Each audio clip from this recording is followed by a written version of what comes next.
দুনিয়া সব সময় তিন পুরুষের মধ্যে থাকে। আমার কাছে যদি জিজ্ঞাসা করেন, আমি আমার বাবার নাম বলতে পারবো, আমার দাদার নাম পর্যন্ত বলতে পারবো, এর উপরে আমি আর বলতে পারবো না। সর্বোচ্চ দাদার বাবার নাম পর্যন্ত জানবো, এর উপরে আর জানবো না। 3 থেকে 4 পুরুষ, এরপরে দুনিয়া আমি আর জানি না। দুনিয়ায় কে ছিল আমি আর চিনি না। হারিয়ে গেছে, কোথায় হারিয়েছে, কোন জায়গায় কবর হয়েছে সেটাও জানি না, কোথায় দাফন দিয়েছে সেটাও বলতে পারি না, কখন মারা গেছে সেটাও জানি না। আরে বাবা, নাম পর্যন্ত জানি না, নাম পর্যন্ত। কিন্তু আজকে আপনি কলার নেড়ে নেড়ে বলেন আমার নাম জানিস, কলার নেড়ে নেড়ে বলেন আমাকে চিনিস, কলার নেড়ে নেড়ে বলেন আমার তাকত সম্পর্কে তোর জানা আছে। হ্যাঁ বাবা, 3 পুরুষ যেতে দেন, আপনার নামও দুনিয়ার জমিনে থাকবে না। 3 পুরুষ যেতে দেন, দুনিয়ার মধ্যে আপনার অস্তিত্ব থাকবে না, বিলীন হয়ে যাবে। চিনবেও না, আপনার কবরটা চিনবেও না। আজকে যখন আমার ঘরের মধ্যে অন্ধকার নেমে আসে, ওই অন্ধকারে না থাকার জন্যে, কারেন্ট চলে গেলে অন্ধকার আমাকে না পাওয়ার জন্যে আমার ঘরের মধ্যে আমি সোলার লাগিয়েছি, শুধু অন্ধকার যাতে আমাকে ছুঁইতে না পারে। কোন অন্ধকারে আপনি ভয় পাচ্ছেন? কোন ঘরে? যেই ঘরের আয়তন 950 স্কোয়ার ফিট, ওই ঘরের মধ্যে অন্ধকার আপনার ভয় লাগে, ভালো লাগে না, এই জন্য আইপিএস নিয়েছেন, অন্ধকার যাতে আপনাকে চুইতে না পারে। এবার আমি আপনারে বলি, হাই বাবা, যদি একটা ছোট্ট কামরার ভেতর আপনাকে ঢুকাইয়ে দেওয়া হয়, দরজা জানলাগুলো যদি বন্ধ করে দেওয়া হয়, অন্ধকার যদি সেখানে নেমে আসে, আপনি একটা সেকেন্ডের জন্য সেখানে থাকবেন না, দরজা ভেঙে ফেলবেন সেখান থেকে বের হওয়ার জন্যে। এবার চিন্তা করেন, পাশ হবে 1.5 হাতের মতো, উপর হবে 3.5 হাতের মতো, নড়তেও পারবেন না ভালো করে।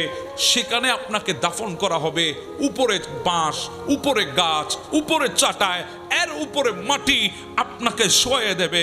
সেদিন আপনার কিছু করার থাকবে না, কিছু বলার থাকবে না, চিল্লাইলেও আপনার কথাগুলো কারো কান পর্যন্ত আসবে না। সবাই আপনাকে রেখে চলে আসবে, কেউ খবর নিতে যাবে না। কোথায় রাখবে জানেন? যেই জায়গায় দিনের বেলা আপনি কোনোদিন যান নাই ভয়ে, বাঁশ বাগান বলে, যেই জায়গায় যান নাই জঙ্গল টাইপের বলে, কবরস্থানের পাশ দিয়ে রাতে তো দূরের কথা, দুপুরের সময়ও যান নাই আপনি ভয়ে, ওখানে আপনাকে রেখে আসবে, কেউ সাথে যাবে না। দুনিয়া কাটিয়েছেন যাদের জন্যে, তারাও আপনাকে দাফন করে চলে আসবে, তারাও আপনার ওই কবরের পাড়ে 5টা মিনিটের জন্য আর দাঁড়াবে না।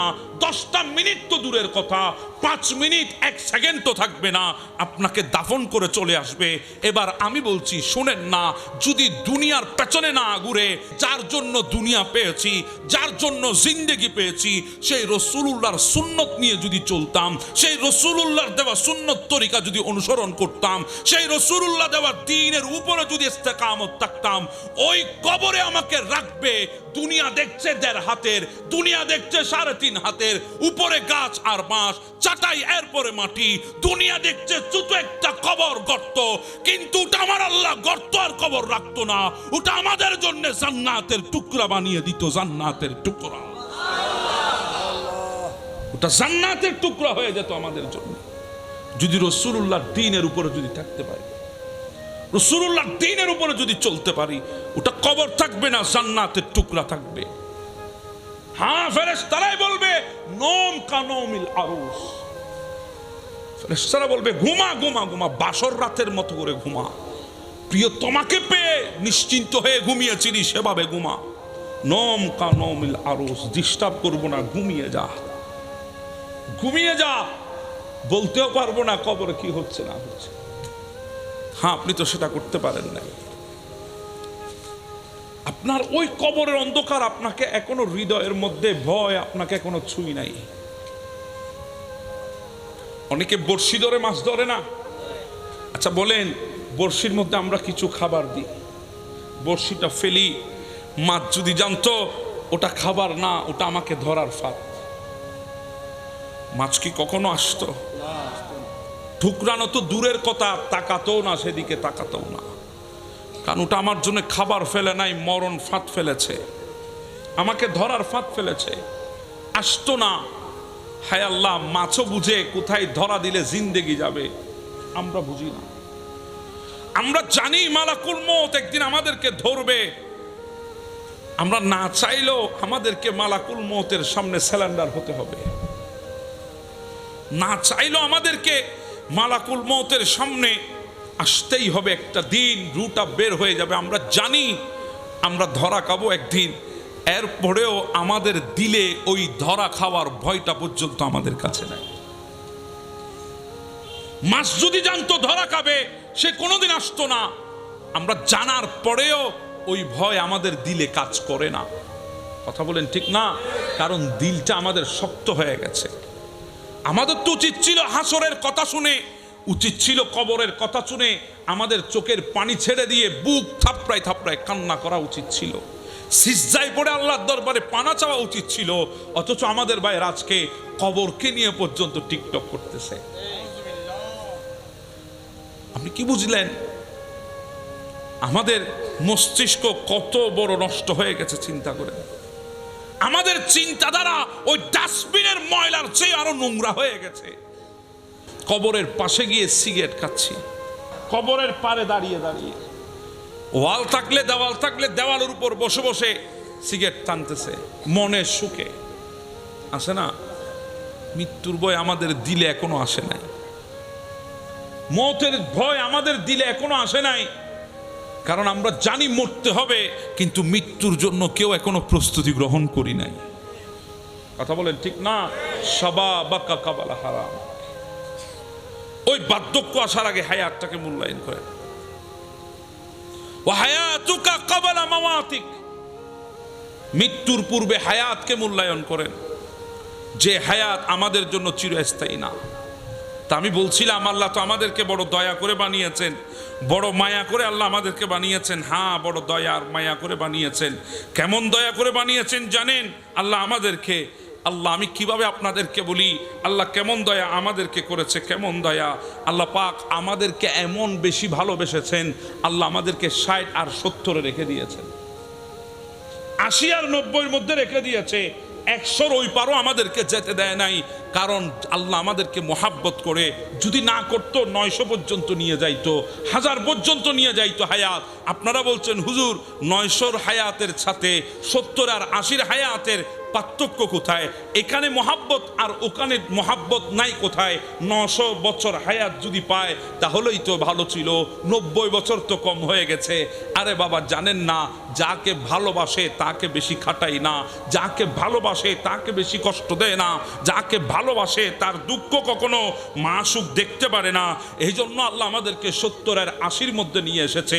শুধু তাই না, হ্যাঁ হ্যাঁ, যতদিন বালেগ হই নাই, যতদিন পর্যন্ত আমরা বুঝতে শিখি নাই, আল্লাহ বলে দিয়েছেন রুফিয়াল কলম সাব্বি হাত্তা ইয়াবলুগা, কলম চলবে না, কলম চলবে না যতক্ষণ আমার বান্দা বুঝতে শিখে নাই। সুবহানাল্লাহ। বুঝার আগ পর্যন্ত কলমকে বন্ধ করে দিয়েছে আমাদের জন্য। কলম বন্ধ, মুহাব্বত তো আমাদেরকে করে, কলম বন্ধ করে দিয়েছে আমার আল্লাহ, কলম ধরতে দেয় নাই।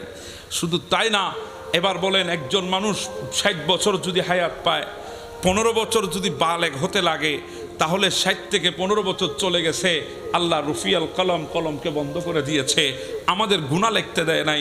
60 থেকে 15 চলে গেলে আর কয় বছর আছে? জি বলেন না, কয় বছর? 45।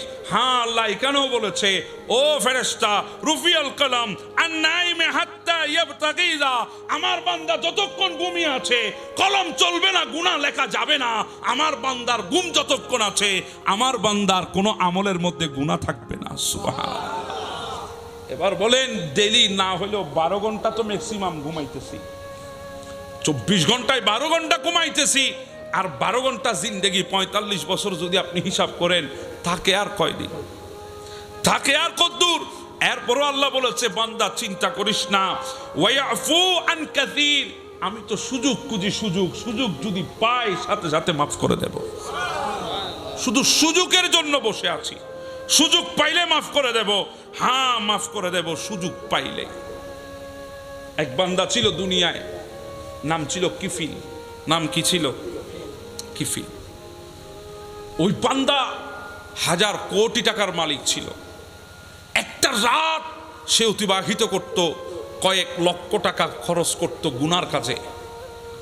মদ খেত, শরাব খেত, জুয়া খেলতো।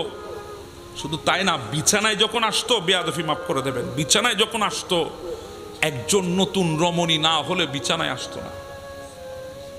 প্রত্যেকটা দিন নতুন না কোনো নতুন তার বিছানার সঙ্গী লাগবে, না হলে সে বিছানায় আসবে না।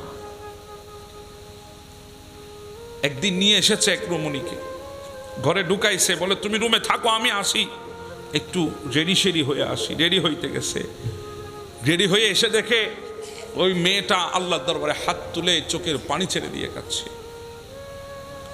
কিফিল ডাক দিয়ে বলে, কিরে কাঁদিস কেন? আমি তো তোকে কোনো হাত লাগাই নাই, তোকে জোর করে আনি নাই, তোকে আমি কিডন্যাপ করে আনি নাই, তুই এত কাঁদিস কেন? তোকে আমি ধর্ষণ করতে যাচ্ছি না, কারণ তোকে আমি এনেছি টাকার বিনিময়ে টাকা, তোর টাকার দরকার, আমি তোকে এনেছি, আমার তোর দরকার, আমি তোকে নিয়েছি, আমি তো আপোষে এনেছি তোকে, তুই তো আপোষে আমাকে ধরা দিয়েছিস, আমি তো জোর করে তোকে আনি নাই, তো কাঁদিস কেন? বলে, কিফিল আমি তো বাজারি মেয়ে না, আমি জিন্দেগিতে এই কাজে কোনোদিন নামি নাই, আজকে মুকদ্দর আমাকে এখানে নিয়ে এসেছে। কিফিল আমি কাঁদছি, ওই মালিকের দরবারে তো আমাকে যেতে হবে, আমি কি চেহারাটা নিয়ে আল্লাহর দরবারে দাঁড়াবো? যদি আমার আল্লাহ যদি প্রশ্ন করে গুনাহ কেন করেছিলে, আমি কি জবাব দেব? আমার কাছে কোনো জবাব নাই, আমি মালিককে কিভাবে চেহারা দেখাবো সেই ভয়ে আমি কাঁপতেছি। এই কথাটা কিফিলের কলিজার মধ্যে তীরের মতো আঘাত করেছে। কিফিল একটা চিৎকার দিয়ে বেহুশ হয়ে জমিনে পড়ে গেছে।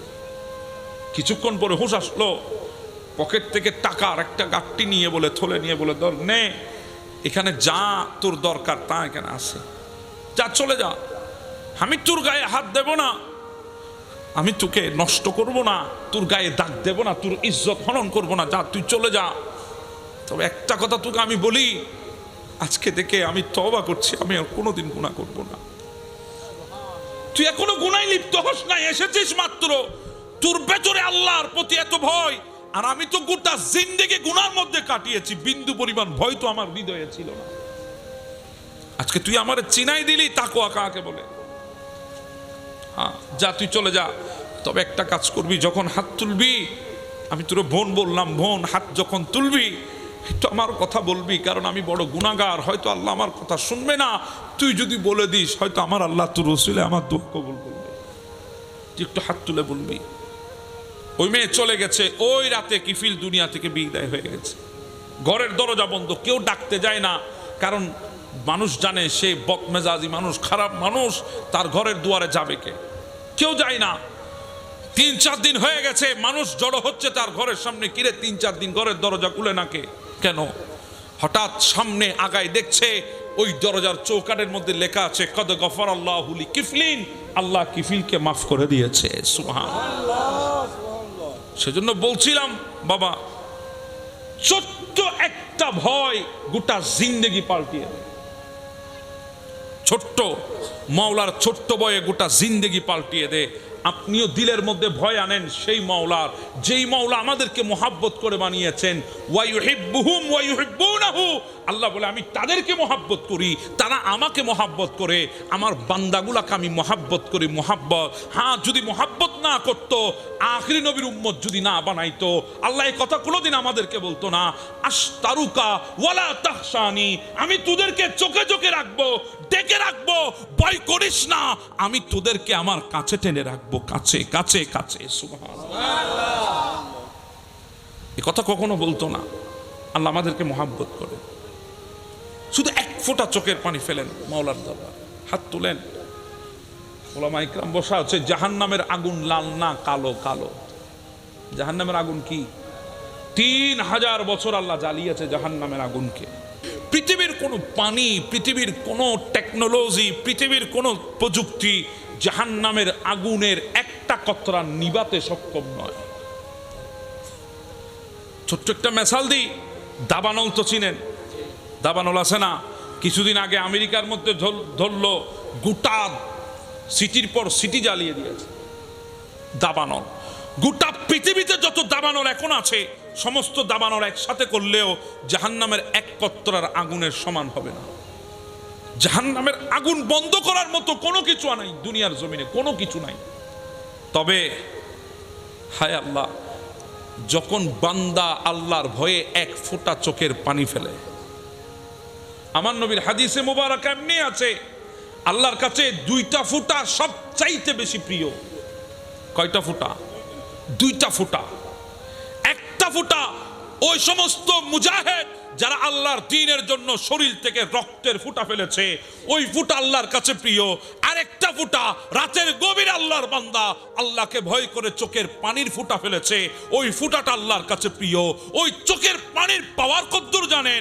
চোখের পানি পড়েছে 1 ফুটা, ওই 1 ফুটা পানি গোটা জাহান্নামের আগুনকে বন্ধ করে দিতে সক্ষম। সুবহানাল্লাহ।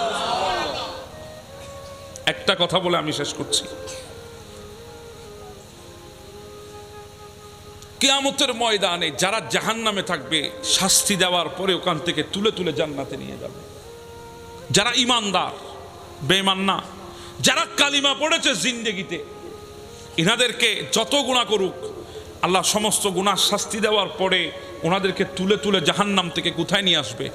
জান্নাতে।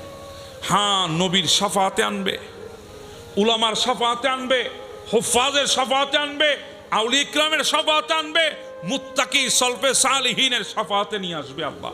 সবাইকে ঢুকাবেন জান্নাতে। তখন জাহান্নামে আর কোনো শাফাতকারী নাই, জাহান্নাম থেকে শাফাত করে কাউকে বের করবে। সবাই চলে গেছে, কেউ নাই। হঠাৎ একটা চোখের এই পলকের উপরে চুল আছে না, এগুলোর আমরা কি বলি? পাপড়ি। কথা বলেন ঠিক না? চোখের পাপড়ি। একটা পাপড়ি চিৎকার দেবে জাহান্নাম থেকে, একটা চোখের পাপড়ি চিৎকার দেবে জাহান্নাম থেকে। আল্লাহ বলবে, ফেরেশতা যা তো জাহান্নাম থেকে আওয়াজটা কার আসে দেখ। দেখে আসবে আল্লাহ এক বান্দার চোখের পাপড়ি আওয়াজ করতেছে। আল্লাহ, হ্যাঁ, জন্য তো হাদিসে মোবারকায় আছে জবান বন্ধ হয়ে যাবে, হাত কথা বলবে হাত, পা কথা বলবে পা, কান কথা বলবে। ওই জবান আর বলবে না, আপনার অঙ্গ প্রত্যঙ্গ কথা বলবে। হ্যাঁ, চোখের পাপড়িও কথা বলবে। নিয়ে আমি দেখি কি বলেছে, নিয়ে আসা হয়েছে। কিরে, তুই তো গুনাহগারের চোখের পাপড়ি, তোর এত আওয়াজ কেন? বলে, আল্লাহ আমি এক বান্দার, আপনার বান্দার চোখের পাপড়ি আমি আওয়াজ করতেছি এই বান্দার ব্যাপারে একটা সাক্ষী দেওয়ার জন্য। বান্দা জাহান্নামে আছে, আর কেউ নাই, তাকে সুপারিশ করে জাহান্নাম থেকে বের করবে। সবাই তো চলে গেছে। আল্লাহ আমি সহ্য করতে পারি নাই, সেজন্য আমি চিৎকার করেছি। বলে কেন? বলে আল্লাহ আমি সাক্ষী। কিসের সাক্ষী? তোমার এই বান্দা একদিন তোমার বয়ে চোখের 1 ফোঁটা পানি ঝরেছে, ওই পানিটা আমি চোখের পাপড়ির সাথে লেগেছে। আল্লাহ আমি সাক্ষী দিচ্ছি। তুমি তো বলেছো তোমার ভয়ে যারা কাঁদবে, যেই চোখ থেকে পানি ঝরবে ওই চোখ জাহান্নাম দেখবে না, তো তোমার এই বান্দা জাহান্নামে কেমনে থাকবে? এজন্য আমি সাক্ষী দিচ্ছি, সে কেঁদেছে, পানির ফোঁটাটা ছোট ছিল, বেয়ে পড়ে নাই, কিন্তু আমি পাপড়ির সাথে লেগেছে। আল্লাহ বলে সত্য বলছিস? বলে হ্যাঁ আল্লাহ সত্য বলছি, আমি তো পাপড়ি, মিথ্যা বলার তো সুযোগ নাই। বলে ঠিক আছে, যা, তোর সাক্ষীতে বান্দাকে জান্নাতে দিয়ে দিলাম। আমার মালিক এত দয়ালু, এত দয়ালু। এজন্য বলি জিন্দেগি তো শেষ করেছেন, আর এদিক ওদিক না, দাঁড়িয়ে যান, জায়নামাজ দাঁড়ান। জায়নামাজে দাঁড়িয়ে আপনি স্যালেন্ডার করেন, তাকবীরে তাহরিমা করেন, দাঁড়িয়ে যান। আপনি পড়েন, যা ইচ্ছা তা পড়েন, যেমন পারেন তেমন পড়েন। অনেকে বলে সহি শুদ্ধ না হইলে হবে না। আরে বাবা, হবে না পরের কথা, আগে দাঁড়ান, দাঁড়ান, আপনি দাঁড়াই যান, আপনি আগে দাঁড়ান। পৃথিবীতে সুফিয়ানে সুরির মতো বুজুর্গ ছিল, যেই বুজুর্গকে বলা হয়েছে অমুক জায়গায় এক মহিলা পতিতালয় খুলে বসেছে, মানুষকে খারাপ খারাপ কাজের দিকে আহ্বান করছে, সে নিজে নষ্টামি করছে। সুফিয়ানে সুরি বলে চুপ, আল্লাহর বান্দিনী, অপবাদ দেওয়া যাবে না। বলে সত্য কথা। বলে না, এরপরও বলা যাবে না, মেয়ে মানুষ। আর আমরা তো একটা পাইলেই সত্য না অসত্য আর দেখি না। আরে বাপরে বাপ, আমাদের সমাজে দৈনিক দূতাবাসের তবাব নাই। কথা বলেন ঠিক না? এর কথা এরে লাগায়, এর কথা এরে লাগায়। এখানে উলামা বসে আছেন, আপনি জিজ্ঞাসা করেন, আমার নবী বলেছেন 2টা গুনাহ সবচাইতে ছোট, কিন্তু আযাব হবে বেশি। একটা হচ্ছে সগুলখুরি। আমরা মনে করছি এগুলো কিছুই না, এগুলো এমন কি গুনাহ, এগুলো এমন কি কথা। হ্যাঁ, গুনাহ ছোট, আযাব কিন্তু বেশি। আর একটা হচ্ছে ফসসাব থেকে ফরহেজ না করা, যেগুলোকে আমরা মামুলি মনে করছি, মামুলি, এগুলো কিছুই না, মামুলি জিনিস মনে করছি। ফসসাব থেকে পরহেজ না করা, ভালো করে ফসসাব করে ভালো করে পবিত্র না হয়ে উঠে যাওয়া, ধুমধাম এদিক ওদিক চলে যাওয়া না। তো আপনি যে বলছেন আজকে প্যান্ট খারাপ, প্রস্রাব পড়েছে, এবার বলেন গুনাহ ছোট আযাব? আমি বলছি না, নবী বলছে গোটা পৃথিবী মিথ্যা হবে, আমার নবীর কথা হবে না। গুনাহ ছোট, আযাব বড়। এজন্য এগুলা থেকে পরহেজ করবেন, এগুলা থেকে পরহেজ করে আসবেন, কারো বিরুদ্ধে বলবেন না। তো বলছিলাম সুফিয়ানে সৌরি ইনি বলে রাখো আমি যাব। ওই মেয়েটার সাথে দেখা করলেন, পতিতার সাথে, বলে তোমার কাছে শিডিউল কোন দিন খালি আছে, আমি বুকিং দেওয়ার জন্য এসেছি। সুফিয়ানে সৌরি যিনি মাওলা আলী শের হুদার সোহবতে বসেছেন, কত বড় বুজুর্গ, দুনিয়া তো অবাক হয়ে তাকিয়ে আছে। আমাদের ওলামা যদি এরকম কথা বলে এক সেকেন্ড তো তার সহ্য করবেন না, নিচে বললে সেগুলো তুলে দিবেন। কথা বলেন ঠিক না? সুফিয়ানে সৌরি বলে তোমার ডেট কোন দিন খালি আছে, আমার একটা রাত দিতে হবে, তোমার পয়সা যা বলো তা দেব, কিন্তু শর্ত একটা, আমি যা বলি তা তোমাকে করতে হবে। ওই মেয়েটা বলে ঠিক আছে অমুক রাত, আমার ডিউটি এটা, আপনি আমাকে টাকা দেবেন, আপনি যা বলবেন আমি তা করবো, ওই রাত শুধু আপনার। বলে ঠিক আছে। সুফিয়ানে সৌরি বুকিং দিলেন, আসলেন ওই রাতের বেলায়। এই মেয়ে মনে আছে তোমার আজকে আমার বুকিং এর ডেট? বলে হ্যাঁ মনে আছে। ঠিক আছে আসেন ঘরের মধ্যে, আমার খাস কামরায় চলেন। সুফিয়ানে সৌরি গেলেন, মনে আছে আমি যা বলবো তাই করব? বলে হ্যাঁ। যাও আগে একটু গোসল করে নাও, গিয়ে একটু গোসল করে আসো, পবিত্র হয়ে আসো। বলে আমি পবিত্র কেন হব, আমার গোসল করা আছে, অসুবিধা নাই, আপনার যা ইচ্ছা তা করতে পারেন। বলে না, আমি যা বলবো তাই করবা, তুমি আমাকে কথা দিয়েছ আজকের রাত আমার জন্য। বলে হ্যাঁ ঠিক আছে, আবার করবো, অসুবিধা কই। গেলেন, গোসল করে আসলেন, এবার একটু পর্দা করো। আমা আমি যে কাজ করি পর্দা উঠাইতে হয়, আপনি বলছেন পর্দা করতে। বলে হ্যাঁ আজকের রাত আমার, আমি যা বলি তা করবা, এতদিন তোমার পর্দা তুলেছে দুনিয়া, আজকে আমি তোমাকে পর্দা করাবো, পর্দা করো। পর্দা করলেন, কারণ ওয়াদাবদ্ধ, পর্দা করেছে। এবার ওই যাই নামাজটা বিছিয়াও। আমার কাজ তুই কানে না? বলে তোমার কাজই কানে না, রাত তো আমার, আমি যা বলি তা হবে, তুমি বলেছো। বলে হ্যাঁ, যাই নামাজে দাঁড়িয়ে যাও। ওই মেয়েটা যাই নামাজে দাঁড়িয়েছে, সুফিয়ানে সৌরি পেছনের দিকে ফিরে বলে মাওলা আমার কাজ ছিল ওই যাই নামাজ পর্যন্ত আনা, এরপরে তোমার কাজ, তুমি কি করবা তুমি জানো। ওই মেয়েটা দাঁড়িয়েছে যাই নামাজের মধ্যে, শরীরের মধ্যে হঠাৎ কম্পন সৃষ্টি হয়েছে, সিজদায় পড়ে ডাক দিয়েছে মুনিব মাফ করে দাও, ভুল করেছি, তওবা করছি, তওবা কবুল করে নাও। সেজন্য বলছি ভাই, কি জানেন আর না জানেন আমি জানি না, আসেন শুধু যাই নামাজ পর্যন্ত, দাঁড়ান মসজিদের কাতারে, কি জানেন আমি জানি না, ওলামা জানে না। আমাদের কাজ শুধু আপনাকে মসজিদ পর্যন্ত আনা, আমাদের কাজ শুধু যাই নামাজে দাঁড় করিয়ে দেওয়া, আপনাকে কবুল করার কাজ মালিক নিয়ে নেবে। আপনি দাঁড়িয়ে যান, আপনি দাঁড়িয়ে যান, যাই নামাজ জেদ দেখান, জেদ জেদ যেটা দুনিয়ার সাথে দেখান। অমুকে 2 তলা বিল্ডিং বেঁধেছে, আমি 5 তলা বাঁধবো, জিদ দেখিয়েছেন আপনি। অমুকে বিদেশ গেছে, আমিও যাব, জিদ দেখিয়েছেন আপনি। অমুকে বিয়ে করেছে, আমিও করব, জিদ দেখিয়েছেন আপনি। হ্যাঁ, ওই জিদটা দুনিয়ার জন্য দেখিয়েছেন, এবার মাওলাকে পাওয়ার জন্য জিদ দেখান। যেই সময় সকালবেলা হবে, ফজরের ওয়াক্ত হবে, শয়তান বলবে ঘুমাও ঘুমাও, অসুবিধা নাই, উঠতে হবে না, সারা রাত তো মোবাইল দেখেছো, আর উঠতে হবে না। জিদ দেখাও শয়তানের সাথে, পিঠকে ঝাড়া মারো, উঠে যাও যাই নামাজে, জিদ জিদ মাওলাকে খুশি করার জন্য যাই নামাজে দাঁড়িয়ে যাও। জোহরের ওয়াক্তে বন্ধু ডাক দিয়ে বলে আয় আমরা বেড়াতে যাব, আড্ডা দিতে যাব, আরে রাখ তোর আড্ডা, জিদ দেখাও বন্ধু বান্ধবের সাথে, দাঁড়িয়ে যাও মসজিদের কাতারে।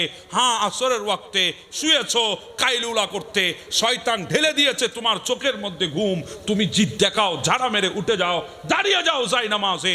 মাগরিবের ওয়াক্তে তোমাকে নিয়ে গেছে খেলার মাঠে, নিয়ে গেছে ওই লুডু খেলায়, নিয়ে গেছে পাবজি গেমে, তুমি জিদ দেখাই ঝেড়ে ফেলে মাগরিবের ওয়াক্তে দাঁড়িয়ে যাও। এশারের ওয়াক্তে টিভি সেটের সামনে বসে দুনিয়া হারিয়েছো, জিদ দেখাই উঠে মাসাল্লায় দাঁড়িয়ে যাও। জিদ যখন মাওলাকে পাওয়ার জন্য দেখিয়েছো, তুমি জিদ দেখানো তোমার কাজ, তোমার ওই জিদকে রহমত বানিয়ে কবুল করা মালিকের কাজ। আপনি জানেন না ওই গোরস্থানে গেলে আপনার সাথে দুনিয়ার সম্পর্ক বিচ্ছিন্ন। বলেন, আজকে যখন আমার ঘরের মধ্যে অন্ধকার নেমে আসে, ওই অন্ধকারে না থাকার জন্যে, কারেন্ট চলে গেলে অন্ধকার আমাকে না পাওয়ার জন্যে আমার ঘরের মধ্যে আমি সোলার লাগিয়েছি। কথা বলেন ঠিক না? আইপিএস লাগিয়েছি, চার্জের মাধ্যমে কারেন্ট চলে গেলে লাইট জ্বলে উঠবে, অন্ধকারে থাকতে হবে না। যাদের টাকা পয়সা একটু বেশি, জেনারেটর লাগিয়েছে, জেনারেটর, অটোমেটিক জেনারেটর, কারেন্ট চলে গেছে আপনা আপনি চালু হয়ে যাবে, কোনো মানুষ লাগবে না। শুধু অন্ধকার যাতে আমাকে ছুঁইতে না পারে। কোন অন্ধকার আপনি ভয় পাচ্ছেন? 720 স্কোয়ার ফিট ঘরের ভেতরে। কোন অন্ধকারে আপনি ভয় পাচ্ছেন? কোন ঘরে? যেই ঘরের আয়তন 950 স্কোয়ার ফিট, যেই ঘরের আয়তন 1600 স্কোয়ার ফিট, যেই ঘরের আয়তন 2000 স্কোয়ার ফিট, ওই ঘরের মধ্যে অন্ধকার আপনার ভয় লাগে, ভালো লাগে না। এই জন্য আইপিএস নিয়েছেন, এই জন্য সোলার লাগিয়েছেন, এই জন্য জেনারেটর লাগিয়েছেন, অন্ধকার যাতে আপনাকে ছুঁইতে না পারে। এবার আমি আপনারে বলি, হাই বাবা, যদি একটা ছোট্ট কামরার ভেতর আপনাকে ঢুকাইয়ে দেওয়া হয়, দরজা জানলাগুলো যদি বন্ধ করে দেওয়া হয়, অন্ধকার যদি সেখানে নেমে আসে, আপনি একটা সেকেন্ডের জন্য সেখানে থাকবেন না, দরজা ভেঙে ফেলবেন সেখান থেকে বের হওয়ার জন্যে। এবার চিন্তা করেন, পাশ হবে 1.5 হাতের মতো, উপর হবে 3.5 হাতের মতো, নড়তেও পারবেন না ভালো করে, চড়তেও পারবেন না ভালো করে, সেখানে আপনাকে দাফন করা হবে। উপরে বাঁশ, উপরে গাছ, উপরে চাটায়, এর উপরে মাটি আপনাকে শোয়ে দেবে। সেদিন আপনার কিছু করার থাকবে না, কিছু বলার থাকবে না, চিল্লাইলেও আপনার কথাগুলো কারো কান পর্যন্ত আসবে না। সবাই আপনাকে রেখে চলে আসবে, কেউ খবর নিতে যাবে না। কোথায় রাখবে জানেন? যেই জায়গায় দিনের বেলা আপনি কোনোদিন যান নাই ভয়ে, বাঁশ বাগান বলে। আপনি যেই জায়গায় দিনের বেলায় কোনো যান নাই, যেই জায়গায় একটু ঝাড় ঝোপটা বলে, যেই জায়গায় যান নাই জঙ্গল টাইপের বলে, কবরস্থানের পাশ দিয়ে রাত্রে তো দূরের কথা, দুপুরের সময়ও যান নাই আপনি ভয়ে, ওখানে আপনাকে রেখে আসবে, কেউ সাথে যাবে না। দুনিয়া কাটিয়েছেন যাদের জন্যে, তারাও আপনাকে দাফন করে চলে আসবে, তারাও আপনার ওই কবরের পাড়ে 5টা মিনিটের জন্য আর দাঁড়াবে না। 10টা মিনিট তো দূরের কথা, 5 মিনিট 1 সেকেন্ড তো থাকবে না, আপনাকে দাফন করে চলে আসবে। এবার আমি বলছি শোনেন না, যদি দুনিয়ার পেছনে না ঘুরে, যে যার জন্য দুনিয়া পেয়েছি, যার জন্য জিন্দেগি পেয়েছি, সেই রসুলুল্লাহর সুন্নত নিয়ে যদি চলতাম, সেই রসুলুল্লাহর দেওয়া সুন্নত তরিকা যদি অনুসরণ করতাম, সেই রসুলুল্লাহ দেওয়া দ্বীনের উপরে যদি ইস্তেকামত থাকতাম, ওই কবরে আমাকে রাখবে। দুনিয়া দেখছে 1.5 হাতের, দুনিয়া দেখছে 3.5 হাতের, উপরে গাছ আর বাঁশ, চাটাই, এরপরে মাটি। দুনিয়া দেখছে ছোট একটা কবর, গর্ত, কিন্তু ওটা আমার আল্লাহ গর্ত আর কবর রাখতো না, ওটা আমাদের জন্য জান্নাতের টুকরা বানিয়ে দিত। জান্নাতের টুকরা, ওটা জান্নাতের টুকরা হয়ে যেত আমাদের জন্য, যদি রাসূলুল্লাহর দ্বীনের উপরে যদি থাকতে পারি, রাসূলুল্লাহর দ্বীনের উপরে যদি চলতে পারি, ওটা কবর থাকবে না, জান্নাতের টুকরা থাকবে। হ্যাঁ, ফেরেশতারাই বলবে নম কানমিল আরুস, ফেরেশতারা বলবে ঘুমা ঘুমা ঘুমা, বাসর রাতের মতো করে ঘুমা, প্রিয় তোমাকে পেয়ে নিশ্চিন্ত হয়ে ঘুমিয়েছিলি সেভাবে ঘুমা। নম কানমিল আরুস, ডিস্টার্ব করবো না, ঘুমিয়ে যা, ঘুমিয়ে যা। বলতেও পারবো না কবরে কি হচ্ছে না হচ্ছে। হ্যাঁ, আপনি তো সেটা করতে পারেন না। আপনার ওই কবরের অন্ধকার আপনাকে এখনো হৃদয়ের মধ্যে ভয় আপনাকে এখনো ছুঁই নাই। অনেকে বড়শি ধরে মাছ ধরে না, রাগ হয়ে গেছেন আমার সাথে? বড়শি ধরে মাছ ধরে না? আচ্ছা বলেন, বড়শির মধ্যে আমরা কিছু খাবার দিই, বড়শিটা ফেলি, মাছ যদি জানতো ওটা খাবার না, ওটা আমাকে ধরার ফাঁদ, মাছ কি কখনো আসতো? ঠুকরানো তো দূরের কথা, তাকাতেও না, সেদিকে তাকাতেও না, কারণ ওটা আমার জন্য খাবার ফেলে নাই, মরণ ফাঁদ ফেলেছে, আমাকে ধরার ফাঁদ ফেলেছে, আসতো না। হায় আল্লাহ, মাছও বুঝে কোথায় ধরা দিলে জিন্দেগি যাবে, আমরা বুঝি না। আমরা জানি মালাকুল মউত একদিন আমাদেরকে ধরবে, আমরা না চাইলেও আমাদেরকে মালাকুল মউতের সামনে স্যালেন্ডার হতে হবে, না চাইলেও আমাদেরকে মালাকুল মউতের সামনে আসতেই হবে, একটা দিন রুটা বের হয়ে যাবে, আমরা জানি আমরা ধরা খাবো একদিন। এরপরেও আমাদের দিলে ওই ধরা খাওয়ার ভয়টা পর্যন্ত আমাদের কাছে নাই। মাছ যদি জানতো ধরা খাবে সে কোনোদিন আসতো না, আমরা জানার পরেও ওই ভয় আমাদের দিলে কাজ করে না। কথা বলেন ঠিক না? কারণ দিলটা আমাদের শক্ত হয়ে গেছে। আমাদের তো উচিত ছিল হাসরের কথা শুনে, উচিত ছিল কবরের কথা শুনে আমাদের চোখের পানি ছেড়ে দিয়ে বুক থাপড়ায় থাপড়ায় কান্না করা উচিত ছিল, সিজদায় পড়ে আল্লাহর দরবারে পানা চাওয়া উচিত ছিল। অথচ আমাদের ভাই আজকে কবরকে নিয়ে পর্যন্ত টিকটক করতেছে। আপনি কি বুঝলেন? আমাদের মস্তিষ্ক কত বড় নষ্ট হয়ে গেছে চিন্তা করে। আমাদের চিন্তাধারা ওই ডাস্টবিনের ময়লার চেয়ে আরো নোংরা হয়ে গেছে। আমরা কবরকে নিয়ে পর্যন্ত টিকটক করতে ছাড় দিই নাই। কবরের পাশে গিয়ে সিগারেট খাচ্ছি, আসে নাই? আমি কি ভুল বললাম? কবরের পারে দাঁড়িয়ে দাঁড়িয়ে, ওয়াল থাকলে দেওয়াল থাকলে দেওয়ালের উপর বসে বসে সিগারেট টানতেছে মনের সুখে, আসে না? মৃত্যুর ভয় আমাদের দিলে এখনো আসে নাই। মৌতের ভয় আমাদের দিলে এখনো আসে নাই, কারণ আমরা জানি মরতে হবে, কিন্তু মৃত্যুর জন্য কেউ এখনো প্রস্তুতি গ্রহণ করি নাই। কথা বলেন ঠিক না? শাবাবাকা কাবালা হারাম। ওই বার্ধক্য আসার আগে হায়াতটাকে মূল্যায়ন করে। ওয়া হায়াতুকা কাবালা মামাতিক, মৃত্যুর পূর্বে হায়াতকে মূল্যায়ন করেন, যে হায়াত আমাদের জন্য চিরস্থায়ী না। তা আমি বলছিলাম আল্লাহ তো আমাদেরকে বড় দয়া করে বানিয়েছেন, বড় মায়া করে আল্লাহ আমাদেরকে বানিয়েছেন। হ্যাঁ, বড় দয়া আর মায়া করে বানিয়েছেন। কেমন দয়া করে বানিয়েছেন জানেন আল্লাহ আমাদেরকে? আল্লাহ, আমি কিভাবে আপনাদেরকে বলি আল্লাহ কেমন দয়া আমাদেরকে করেছে, কেমন দয়া। আল্লাহ পাক আমাদেরকে এমন বেশি ভালোবেসেছেন, আল্লাহ আমাদেরকে 60 আর 70 রেখে দিয়েছেন, 80 আর 90 মধ্যে রেখে দিয়েছে। 100 ওই পারও আমাদেরকে যেতে দেয় নাই, কারণ আল্লাহ আমাদেরকে মোহাব্বত করে।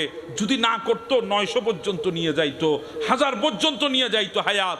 আপনারা বলছেন হুজুর 900 হায়াতের সাথে 70 আর 80 হায়াতের পার্থক্য কোথায়? এখানে মোহাব্বত আর ওখানে মোহাব্বত নাই কোথায়?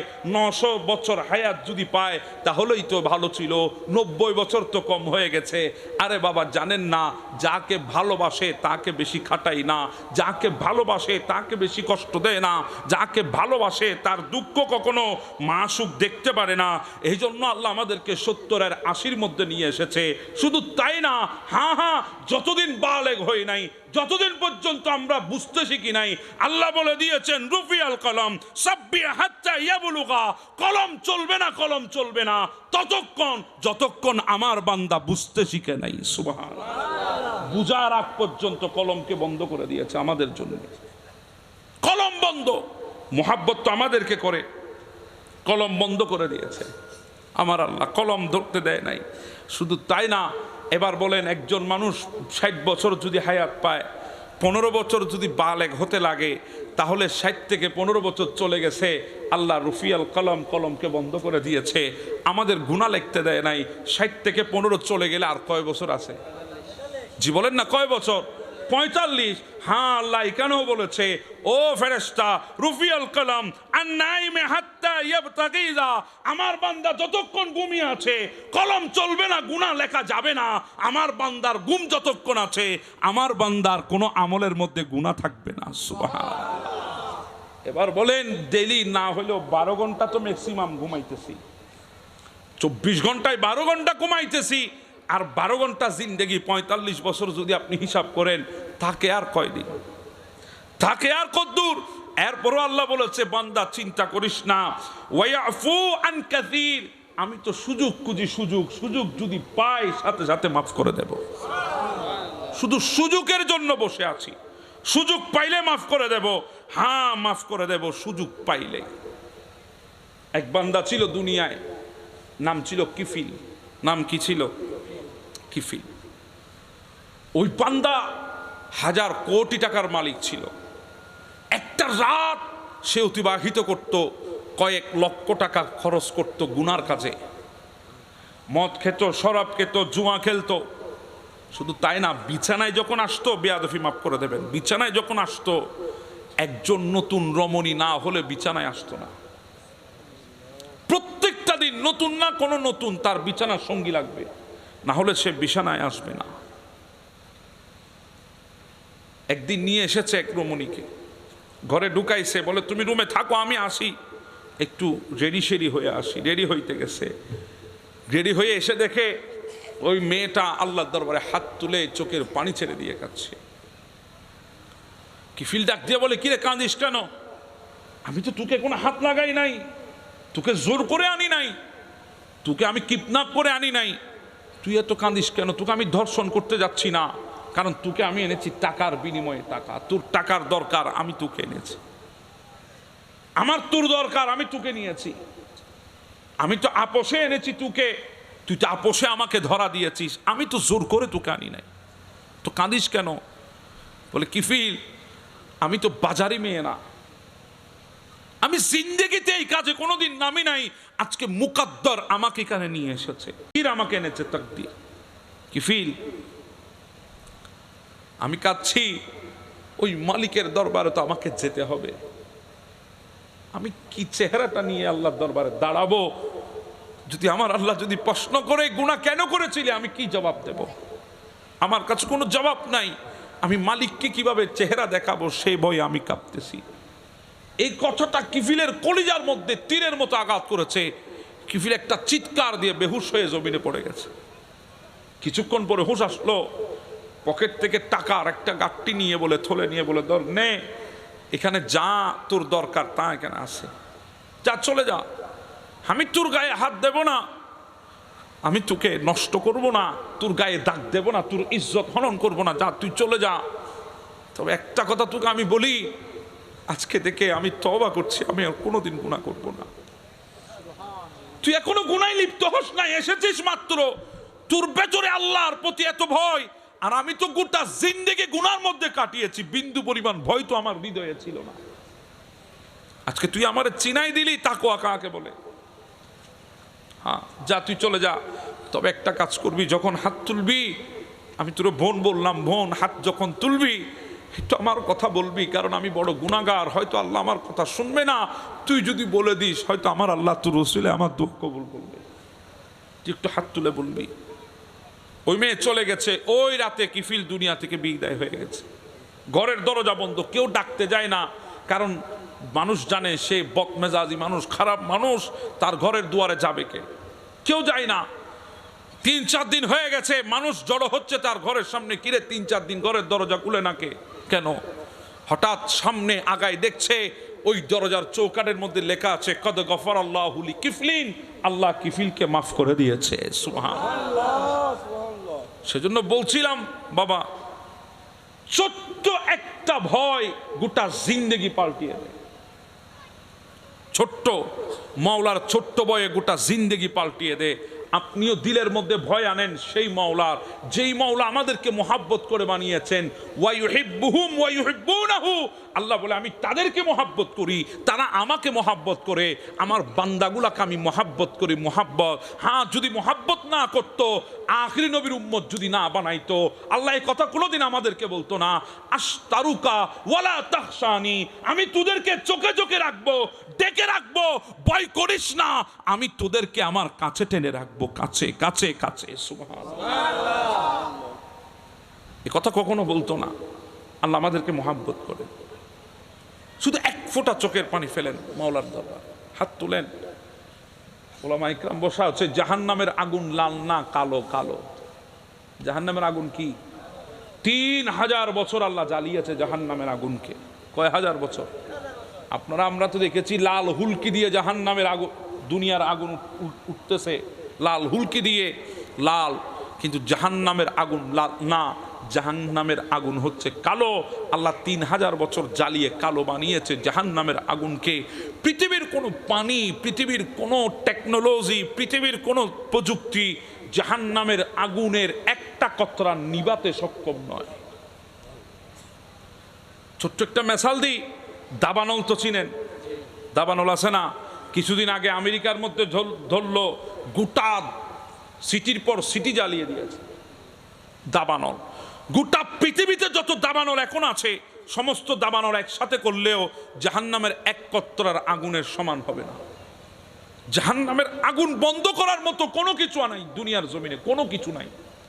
তবে হায় আল্লাহ, যখন বান্দা আল্লাহর ভয়ে এক ফোঁটা চোখের পানি ফেলে, আমার নবীর হাদিসে মোবারক এমনি আছে, আল্লাহর কাছে দুইটা ফোঁটা সবচাইতে বেশি প্রিয়। কয়টা ফোঁটা? দুইটা ফোঁটা। একটা ফোঁটা ওই সমস্ত মুজাহিদ যারা আল্লাহর দ্বীনের জন্য শরীর থেকে রক্তের ফোঁটা ফেলেছে, ওই ফোঁটা আল্লাহর কাছে প্রিয়। আরেকটা ফোঁটা রাতের গভীর আল্লাহর বান্দা আল্লাহকে ভয় করে চোখের পানির ফোঁটা ফেলেছে, ওই ফোঁটাটা আল্লাহর কাছে প্রিয়। ওই চোখের পানির পাওয়ার কদ্দুর জানেন? চোখের পানি পড়েছে এক ফোঁটা, ওই এক ফোঁটা পানি গোটা জাহান্নামের আগুনকে বন্ধ করে দিতে সক্ষম। সুবহানাল্লাহ। একটা কথা বলে আমি শেষ করছি। কিয়ামতের ময়দানে যারা জাহান্নামে থাকবে, শাস্তি দেওয়ার পরে ওখান থেকে তুলে তুলে জান্নাতে নিয়ে যাবে। যারা ইমানদার, বেঈমান না, যারা কালিমা পড়েছে জিন্দেগিতে, ইনাদেরকে যত গুনাহ করুক আল্লাহ সমস্ত গুনাহ শাস্তি দেওয়ার পরে ওনাদেরকে তুলে তুলে জাহান্নাম থেকে কোথায় নিয়ে আসবে? জান্নাতে। হ্যাঁ, নবীর শাফাতে আনবে, উলামার শাফাতে আনবে, হুফাজের শাফাতে আনবে, আউলিয়া ইকরামের শাফাতে আনবে, মুত্তাকি সলফে সালিহিনের শাফাতে নিয়ে আসবে আল্লাহ। সবাইকে ঢুকাবেন জান্নাতে। তখন জাহান্নামে আর কোনো শাফাতকারী নাই, জাহান্নাম থেকে শাফাত করে কাউকে বের করবে। সবাই চলে গেছে, কেউ নাই। হঠাৎ একটা চোখের এই পলকের উপরে চুল আছে না, এগুলার আমরা কি বলি? পাপড়ি। কথা বলেন ঠিক না? চোখের পাপড়ি, একটা পাপড়ি চিৎকার দেবে জাহান্নাম থেকে। একটা চোখের পাপড়ি চিৎকার দেবে জাহান্নাম থেকে। আল্লাহ বলবে, ফেরেশতা যা তো জাহান্নাম থেকে আওয়াজটা কার আসে দেখ। দেখে আসবে আল্লাহ এক বান্দার চোখের পাপড়ি আওয়াজ করতেছে। আল্লাহ, হ্যাঁ, জন্য তো হাদিসে মোবারকায় আছে জবান বন্ধ হয়ে যাবে, হাত কথা বলবে হাত, পা কথা বলবে পা, কান কথা বলবে। ওই জবান আর বলবে না, আপনার অঙ্গ প্রত্যঙ্গ কথা বলবে। হ্যাঁ, চোখের পাপড়িও কথা বলবে। নিয়ে আয়, আমি দেখি কি বলেছে। নিয়ে আসা হয়েছে। কিরে, তুই তো গুনাহগারের চোখের পাপড়ি, তোর এত আওয়াজ কেন? বলে, আল্লাহ, আমি এক বান্দার, আপনার বান্দার চোখের পাপড়ি আমি আওয়াজ করতেছি এই বান্দার ব্যাপারে একটা সাক্ষী দেওয়ার জন্য। বান্দা জাহান্নামে আছে, আর কেউ নাই, তাকে সুপারিশ করে জাহান্নাম থেকে বের করবে। সবাই তো চলে গেছে। আল্লাহ, আমি সহ্য করতে পারি নাই, সেজন্য আমি চিৎকার করেছি। বলে, কেন? বলে, আল্লাহ, আমি সাক্ষী। কিসের সাক্ষী? তোমার এই বান্দা একদিন তোমার বয়ে চোখের এক ফোঁটা পানি ঝরেছে, ওই পানিটা আমি চোখের পাপড়ির সাথে লেগেছে। আল্লাহ, আমি সাক্ষী দিচ্ছি। তুমি তো বলেছো তোমার ভয়ে যারা কাঁদবে, যেই চোখ থেকে পানি ঝরবে ওই চোখ জাহান্নাম দেখবে না, তো তোমার এই বান্দা জাহান্নামে কেমনে থাকবে? এজন্য আমি সাক্ষী দিচ্ছি, সে কেঁদেছে, পানির ফোঁটাটা ছোট ছিল, বেয়ে পড়ে নাই, কিন্তু আমি পাপড়ির সাথে লেগেছে। আল্লাহ বলে, সত্য বলছিস? বলে, হ্যাঁ আল্লাহ, সত্য বলছি, আমি তো পাপড়ি, মিথ্যা বলার তো সুযোগ নাই। বলে, ঠিক আছে, যা, তোর সাক্ষীতে বান্দাকে জান্নাতে দিয়ে দিলাম। আমার মালিক এত দয়ালু, এত দয়ালু। এজন্য বলি, জিন্দেগি তো শেষ করেছেন, আর এদিক ওদিক না, দাঁড়িয়ে যান, জায়নামাজ দাঁড়ান। জায়নামাজে দাঁড়িয়ে আপনি স্যালেন্ডার করেন, তাকবীরে তাহরিমা করেন, দাঁড়িয়ে যান। আপনি পড়েন, যা ইচ্ছা তা পড়েন, যেমন পারেন তেমন পড়েন। অনেকে বলে সহি শুদ্ধ না হইলে হবে না। আরে বাবা, হবে না পরের কথা, আগে দাঁড়ান, দাঁড়ান, আপনি দাঁড়াই যান, আপনি আগে দাঁড়ান। পৃথিবীতে সুফিয়ানে সুরির মতো বুজুর্গ ছিল, যেই বুজুর্গকে বলা হয়েছে অমুক জায়গায় এক মহিলা পতিতালয় খুলে বসেছে, মানুষকে খারাপ খারাপ কাজের দিকে আহ্বান করছে, সে নিজে নষ্টামি করছে। সুফিয়ানে সুরি বলে, চুপ, আল্লাহর বান্দিনী, অপবাদ দেওয়া যাবে না। বলে, সত্য কথা। বলে, না, এরপরও বলা যাবে না, মেয়ে মানুষ। আর আমরা তো একটা পাইলেই সত্য না অসত্য আর দেখি না। আরে বাপরে বাপ, আমাদের সমাজে দৈনিক দূতাবাসের তবাব নেই। কথা বলেন ঠিক না? একটার সাথে আরো 4-5টা তাল তিল দিয়ে আমরা বলতে থাকি, এর কথা এর এলাকায়, এর কথা এর এলাকায়। এখানে ওলামা বসে আছেন, আপনি জিজ্ঞাসা করেন, আমার নবী বলেছেন দুইটা গুনাহ সবচাইতে ছোট কিন্তু আযাব হবে বেশি। গুনাহ কয়টা? দুইটা, ছোট, আযাব বেশি। একটা হচ্ছে সগুলখুরি। আমরা মনে করছি এগুলো কিছুই না, এগুলো এমন কি গুনাহ, এগুলো এমন কি কথা। হ্যাঁ, গুনাহ ছোট, আযাব কিন্তু বেশি। আর একটা হচ্ছে ফসসাব থেকে ফরহেজ না করা, যেগুলোকে আমরা মামুলি মনে করছি, মামুলি, এগুলো কিছুই না, মামুলি জিনিস মনে করছি। ফসসাব থেকে পরহেজ না করা, ভালো করে ফসসাব করে ভালো করে পবিত্র না হয়ে উঠে যাওয়া, ধুমধাম এদিক ওদিক চলে যাওয়া। যুবক ভাইরা বলেন প্যান্ট কাপড় অসুবিধা কেন? সমস্যা আছে। আপনি কি প্যান্ট ভরে প্রস্রাব করেন? না হুজুর, প্যান্ট ভরে পড়ি না, কিন্তু যে ফ্যান পড়ছি এই ফ্যান দিতে আর বসা যায় না। কিছু বাইরে পড়ছে, কিছু ভেতরে। আমি ভুল করে দিন বা ইত্যারা করলে এটা বেগুন গুছ হয়ে যাবো আমরা। আর ভাই হল সতর হরি জানো জানে, নাবিন নিচে পড়তে ফ্যান, নাবিন নিচে এই মারফুল গালা গাঁত দেখা দিয়ে নাবিন নিচে ফ্যান ফিরছে আসে না নাই? নাবিটা সতর, পুরুষের সতর বালেক, পুরুষের নাভি থেকে হাঁটুর নিচ পর্যন্ত সতর দেখানো সগীরা না কবিরা গুনাহ। কেমন গুনাহ? আপনি দেখাচ্ছেন গুনাহগার, কেউ দেখলে সেও গুনাহগার।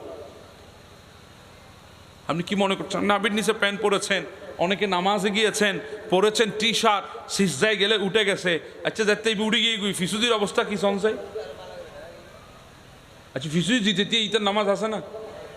ওনার ইন্দি রাস্তা দিয়ে আসতে সময় নাই দেখি দিয়ে দুই পাশে পার, মাঝখানে রাস্তা, উঠেও না দেখেন না?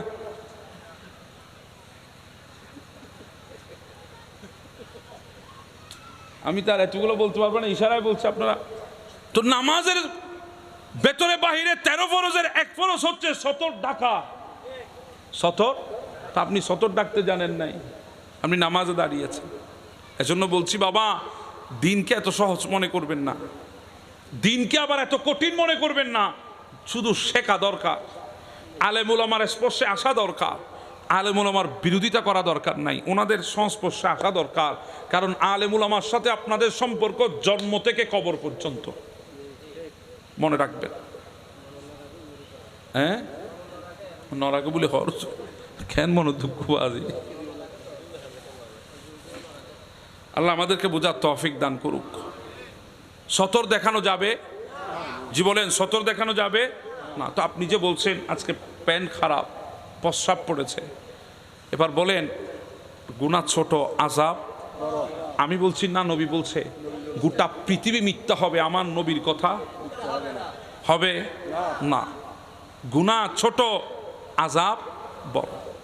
এজন্য এগুলা থেকে পরহেজ করবেন, এগুলা থেকে পরহেজ করে আসবেন, কারো বিরুদ্ধে বলবেন না।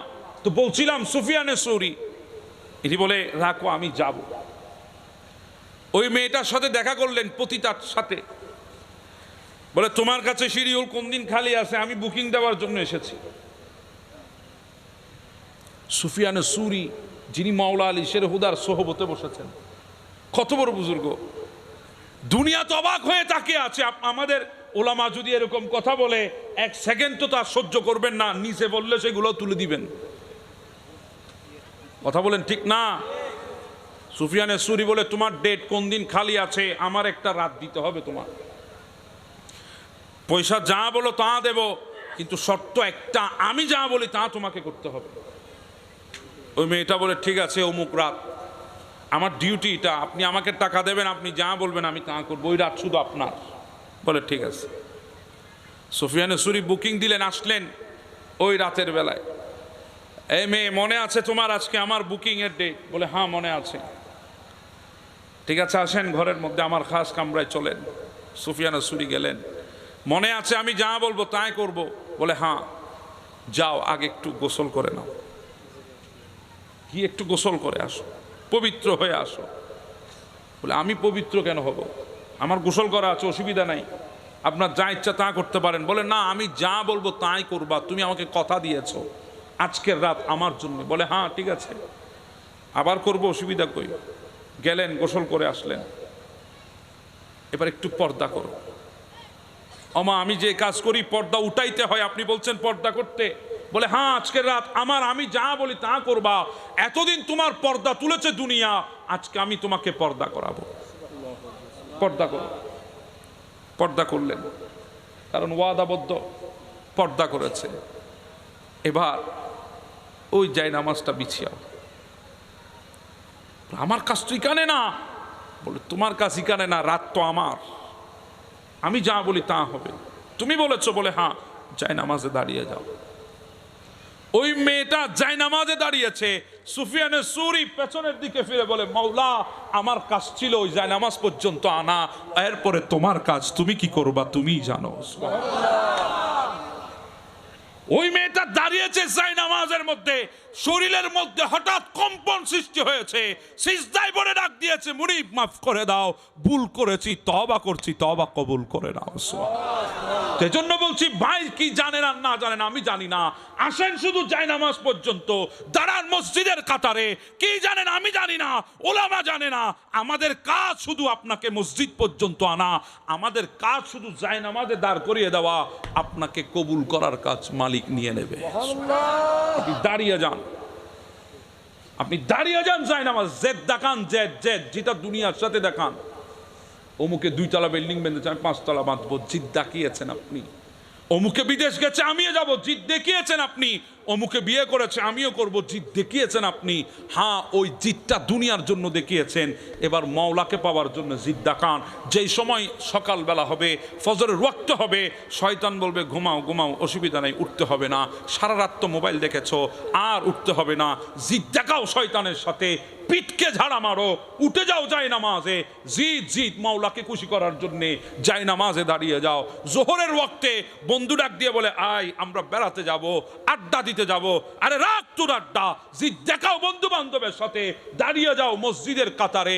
হ্যাঁ আসরের ওয়াক্তে শুয়েছো কাইলুলা করতে, শয়তান ঢেলে দিয়েছে তোমার চোখের মধ্যে ঘুম, তুমি জিদ দেখাও, ঝাড়া মেরে উঠে যাও, দাঁড়িয়ে যাও জায়নামাজে। মাগরিবের ওয়াক্তে তোমাকে নিয়ে গেছে খেলার মাঠে, নিয়ে গেছে ক্রামবুট খেলতে, নিয়ে গেছে ওই লুডু খেলায়, নিয়ে গেছে পাবজি গেমে, তুমি জিদ দেখাই ঝেড়ে ফেলে মাগরিবের ওয়াক্তে দাঁড়িয়ে যাও। এশারের ওয়াক্তে টিভি সেটের সামনে বসে দুনিয়া হারিয়েছো, জিদ দেখাই উঠে মাসাল্লায় দাঁড়িয়ে যাও। জিদ যখন মাওলাকে পাওয়ার জন্য দেখিয়েছো, তুমি জিদ দেখানো তোমার কাজ, তোমার ওই জিদকে রহমত বানিয়ে কবুল করা মালিকের কাজ। আল্লাহু আকবার, ইয়া রাসূলুল্লাহ, ইয়া গাউসুল মুসলিমিন, জিন্দাবাদ জিন্দাবাদ। আল্লাহ আমাদের বুঝার তৌফিক দান করে দাও, আমিন। আল্লাহ আমাদেরকে এই 5 ওয়াক্ত নামাজ পড়ার মতো তৌফিক দান করো। আমিন। 24 ঘন্টায় সির্ফ 1টা ঘন্টা, কয় ঘন্টা? 1 ঘন্টা শুধু মাওলাকে দেব। কয় ঘন্টা? 1 ঘন্টা। পারবো না? জি বলেন পারবো না? ইনশাআল্লাহ বলবেন না? ইনশাআল্লাহ। একটু সবাই বলেন ইনশাআল্লাহ। কয় ঘন্টা? 1 ঘন্টা, শুধু 1টা ঘন্টা। 24টা ঘন্টা যেই মালিকের, ওই মালিকের জন্য 1 ঘন্টা। ঘন্টাগুলা কার? জি বলেন না কার? ওখান থেকে 1 ঘন্টা ওনার টাইম ওনাকে দেব। কয় ঘন্টা? 1 ঘন্টা। আল্লাহ আমাদেরকে এই 1টা ঘন্টা বরাদ্দ করার তৌফিক দান করে দাও। আমিন। ইয়া নবী